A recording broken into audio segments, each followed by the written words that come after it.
Bienvenidos, hoy empezaremos a estudiar las propiedades físicas, que básicamente son las que describen las respuestas de los materiales a estímulos de índole física como la luz, el calor o la electricidad. La densidad refleja la cantidad de materia por unidad de volumen y está muy relacionado con el tipo de uniones y la estructura interna de los materiales. Según la densidad y la definición que vimos en la diapositiva anterior, nos debemos abstraer de lo que es el tamaño del objeto que lo constituye. En este caso vemos un barco y un colador de pedidos y ambos materiales constituidos de estos elementos tienen la misma densidad. En la siguiente diapositiva vemos la comparación de dos estructuras de dos cuerpos diferentes, uno con mayor densidad y otro con menor densidad. La diferencia de ellos está dada por el ordenamiento interno del cuerpo. En el primer caso es una estructura desordenada o amorfa y en el segundo una estructura cristalina, compacta y ordenada. En la siguiente diapositiva vemos cómo la temperatura varía la densidad de los cuerpos, o sea, que cuando los cuerpos toman mayor temperatura, las relaciones internas de los átomos o moléculas que los constituyen se ven de alguna forma liberadas y no tan relacionadas como cuando estaban fríos. Por lo tanto, el aire caliente interno de un globo aerostático es mucho más liviano que el aire externo, lo que impulsa el cuerpo a subir y a elevarse. Por lo tanto, cuando un cuerpo recibe temperatura, hay un cambio interno en su densidad. Pasa de un cuerpo más denso a un menos denso porque aumenta la masa en mayor volumen. La densidad sigue siendo mucho menor. Con respecto a la siguiente pregunta que les hace acá la diapositiva, tenemos en la foto de la izquierda una amalgama dental, que es una restauración metálica que se inserta plásticamente en una pieza cuyo tuvo una lesión de caries, y a la derecha una prótesis parcial removible llamada de cobalto cromo que reemplazan varias piezas dentales. Entonces la pregunta es, ¿cuál de los dos queremos que sea menos denso? ¿Aquel que es muy pequeño o aquel que es muy grande? Evidentemente, cuando nosotros tenemos que usar objetos grandes dentro de la boca de los pacientes, intentamos que sean menos densos para ser más cómodos. En el siguiente cuadro vemos las distintas propiedades físicas y el estímulo que las promueve. Por ejemplo, en las ópticas es la luz, las térmicas el calor, las eléctricas la electricidad y las magnéticas el magnetismo. Veremos las respuestas de los cuerpos a estos estímulos. Propiedades ópticas. Vamos a ver en estas propiedades las respuestas de los materiales ante la exposición del estímulo luminoso. En la siguiente diapositiva vemos ejemplificados distintos tipos de longitud de onda. Por ejemplo, ondas de radio, ondas de energía nuclear, el sol o también radioeléctricas. Cada una de ellas tiene diferente longitud de onda. Lo importante es recordar que a menor longitud de onda hay mayor energía. Por lo tanto, un microondas, ese aparato que usamos para calentar distintos alimentos, produce una gran energía porque las ondas son muy pequeñitas, por eso es llamado microondas. Lo importante de destacar en el siguiente espectro electromagnético son las radiaciones que están entre los 400 y los 700 nanómetros, que corresponden a lo que nosotros llamamos como espectro visible, donde nosotros vamos a poder reflejarlo captándolo con nuestros ojos. Vemos en este gráfico las propiedades ópticas y el espectro de la luz visible, que como ya hemos nombrado anteriormente, va desde los 400 a los 700 nanómetros, abarcando estos tres colores principalmente que son el rojo, el verde y el azul. Percepción del color y la retina. Las células receptoras de color están conformadas por conos y bastones. Los conos son sensibles a los colores verde, azul y rojo, y los bastones a los gradientes blanco o negro de las imágenes. Como vemos en la siguiente diapositiva, la proyección de las siguientes luces de color verde, rojo y azul dan distintos matices o tintes en sus superposiciones, y cuando se superponen las tres a la vez se conforma la luz blanca. Les pido por favor que miren durante 15 segundos el centro de esta diapositiva y después sigan con la diapositiva siguiente.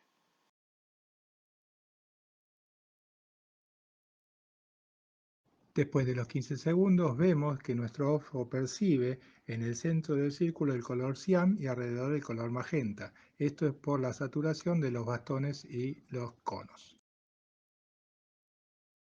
En la siguiente diapositiva vemos el mismo objeto, o sea una mano, expuesta a dos tipos diferentes de longitudes de onda, la luz visible y las radiaciones X.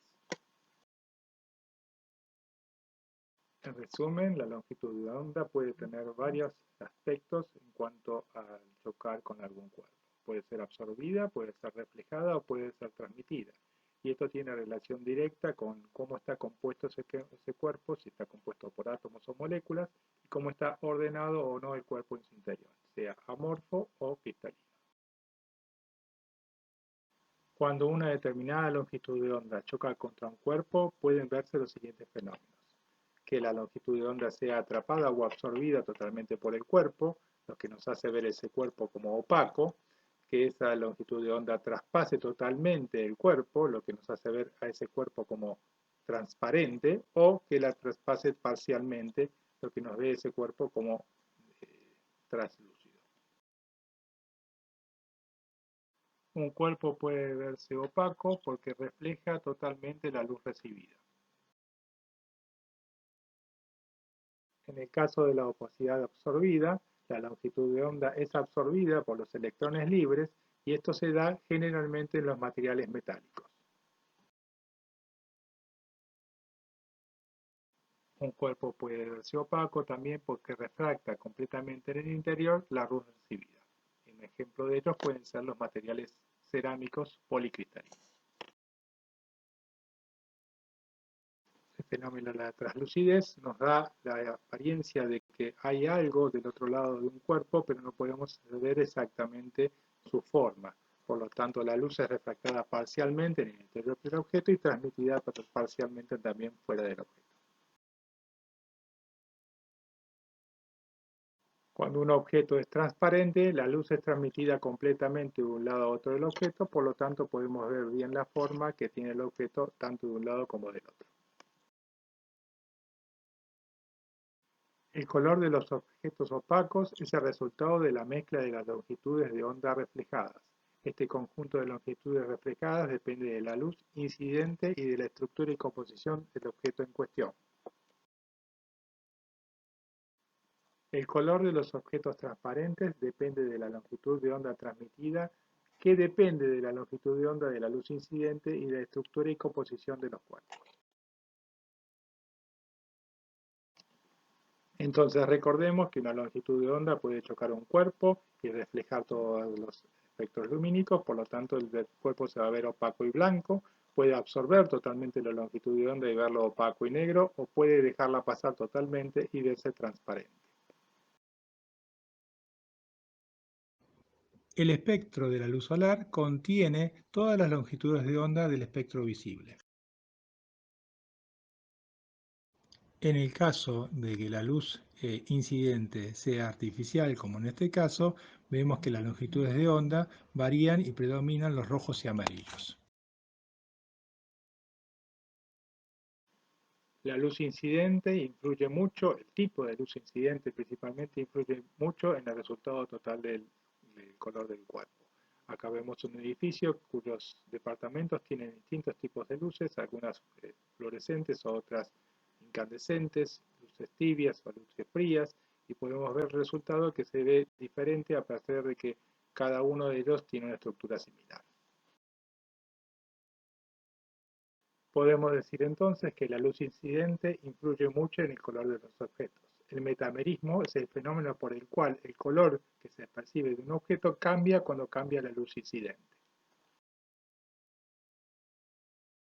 Acá vemos un objeto con distintos tipos de luces incidentes y fíjese que en todas las diapositivas, en todas las fotos internas, se ve diferente en cada una de ellas dependiendo de la luz que incida en ellos.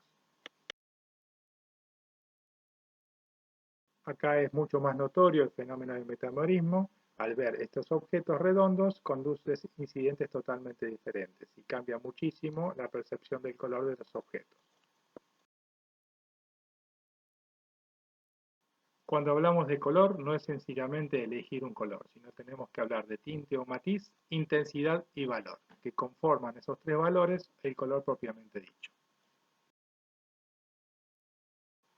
Entonces, dentro de las dimensiones de color tenemos que valorizar el matiz o color propiamente dicho, la intensidad, o sea, si es más o menos intenso, y el valor si estás más cercano o más alejado del blanco y del negro, como demuestra el gráfico. Matiz o color propiamente dicho, o tinte, es cuando nosotros nombramos, por ejemplo, el verde, el azul, el rojo, el naranja, el violeta, eso sería el matiz. Cuando hablamos de intensidad, hablamos de cantidad de tinte de un color. Entonces podemos decir que es un rojo más o menos intenso. La cantidad de intensidad está dada por la cantidad de color o de tinte que tiene ese objeto. El valor está representado por la cantidad de blancos o negros que tiene un color. En el caso de la luminiscencia, las radiaciones son absorbidas y luego transmitidas con una longitud de onda mayor a la incidente. En el caso de la fluorescencia, este fenómeno se termina cuando se apaga la luz incidente. En el caso de la fosforescencia, el fenómeno continúa una vez que la entidad, o sea, la fuente lumínica, se ha terminado. Un ejemplo de la fosforescencia es las manillas de reloj, cuando uno prende una luz y se ve claramente que al apagarla sigue como prendida los numeritos de reloj. La fluorescencia es un fenómeno natural de nuestras piezas dentarias y debe serlo también de todos los materiales que utilicemos para reponer parte o totalmente las piezas dentarias. De lo contrario, este fenómeno que se da bajo una radiación lumínica que es llamada luz negra nos haría ver como la pieza ausente. La opalescencia, como dice la definición, es un fenómeno que suele darse muy habitualmente en los bordes incisales de las piezas centrales superiores, donde el borde es muy translúcido. Vamos a analizar las propiedades ópticas de las piezas dentarias propiamente dichas.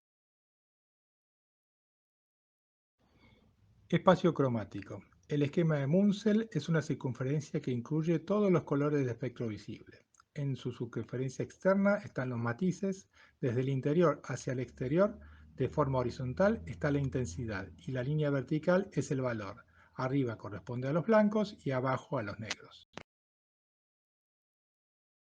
Cuando nosotros realizamos la selección de color en nuestro consultorio, es muy importante tener en cuenta las diferentes fuentes de energía lumínica. Como preferencia, siempre es conveniente tomar el color a la luz natural, pero como nosotros sabemos muy bien, muchas veces en nuestro consultorio no tenemos esa posibilidad, entonces hay que combinar muy bien esas diferentes fuerzas, esas diferentes energías lumínicas para poder obtener la mayor certeza del matiz, intensidad y valor de nuestra pieza dental. Si no tenemos la posibilidad de utilizar luz natural, lo importante sería también utilizar varios tipos de luces para tratar de, con todas ellas, seleccionar por lo menos el mismo color o tinte de la pieza dentaria. Un ejercicio es acercar o alejar el foco de nuestro equipo dental, o también apagar y prender la luz de nuestro equipo dental y retomar el color con la luz de la iluminación del ambiente y después con la luz del foco alejado.